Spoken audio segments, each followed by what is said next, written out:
શક્તિ નથી, પણ હજી મને એમ લાગે અમે જન્મમાં કદાચ ખોળા એને જુદા કર્યા બાકી મારી બેન છે પણ મળી ગઈ નહીં.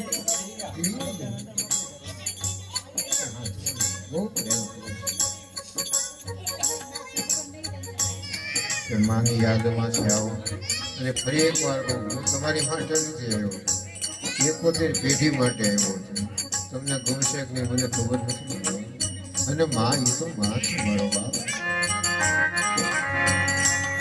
આવો તમારા ફોન તો સાહેબ જરૂરી હોય તો રાખજો, પણ સાયલેન્સ મોડમાં કરી નાખજો. અને જો જરૂર પડે વાત કરવાની ઉભા થઈને અવડો મોટી શેરી છે જુઓ તો ખરા.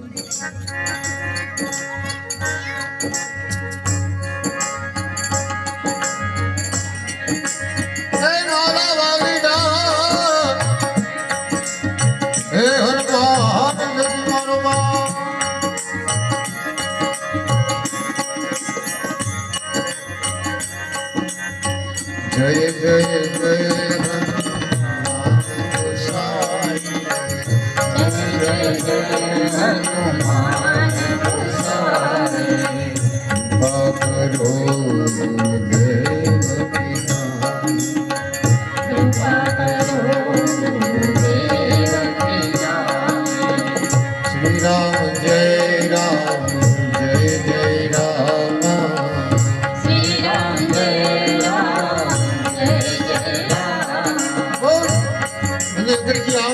શોર્ટ એન્ડ સ્વીટ કહી દઉં.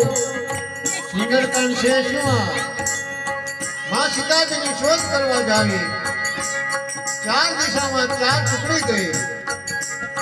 એમાં અહીંયા અંગદ છે, નલ નીલ જાંબંગ છે, હનુમાન છે. જોજો સાહેબ જીવન જીવતા શીખવાડે સુંદરકાંડ. બધા સમુદ્રના કિનારે પહોંચ્યા છે. કોણ જાય સામે કોણ જાય એની વાતો ચાલે. માની શોધ કરવા બધા કઈ આમ કરું, બધા કઈ હનુમાનજી એક જ કિનારે બેઠા બેઠા. શ્રી રામ જય રામ જય જય રામ.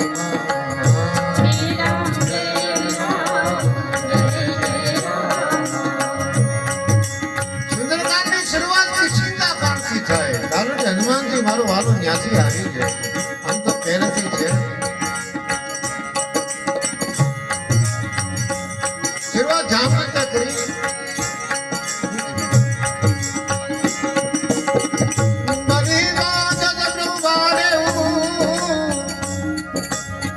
સોતન બરવીર જા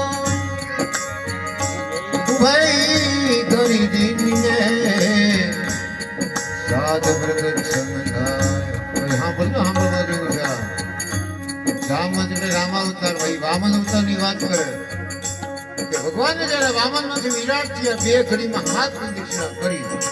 કેટલું જીવતા છે આ લોકો. હવે ઘરડો થઈ તો કોણ જાય? જો દોરા પછી એક ચોપાઈ આવે છે, ઘણા સંપૂર્ણ કહે છે, પણ હું એમાં સંપૂર્ણમાં મારા ગુરુ કહેતા એવું કઈ હોય નહીં. બધા ઠીક છે ઘરે, પણ એટલા માટે બોલું છું કેટલા 60 વાળી બાદ મંગલ ભવન તો ભૂલશે, બીજું કાંઈ નહીં બોલે, કાંઈ નહીં. અને હું શરૂઆત હંમેશા ઊંધેથી કરું છું. હું શું ઊંધો છેલ્લો દોહરો કાઢો, એમાં છેલ્લો દોહરો છે. 60 છેલ્લું પાન હોય, છેલ્લો દોહરો, પછી ચોપાઈ નથી, 60મો દોહરો છે. એટલા માટે તમને બહુ અગત્યનો છે આ, મોસ્ટ ઇમ્પોર્ટન્ટ આઈએમપી. ઘણો ત્યારે તમે આઈએમપી આપે ને એમ આઈએમપી છે આ. શું કીધું જુઓ, સકલ સુમંગલ રઘુનાયક ગુણગાન સાગર સુનહી તે તરહી ભવ સિંધુ વિનાશન. આમાં ગાવાવાળાને કાંઈ નહીં, પ્રેમથી સાંભળશે ને એ ભવસાગર તરી જશે અને એને હોડીની જરૂરી નહીં પડે એટલી લીખી સાબિતી આપીને. બરાબર? એટલે ગાજો જેટલું હારે ન ગવાય ખાલી સાંભળજો, અને ઊંઘ હોય તો ઊંઘી જાય. આવી છૂટ તમને કોઈ નહીં આપે. હું કામ છેલ્લે મંગલ ભવન અમંગલ હા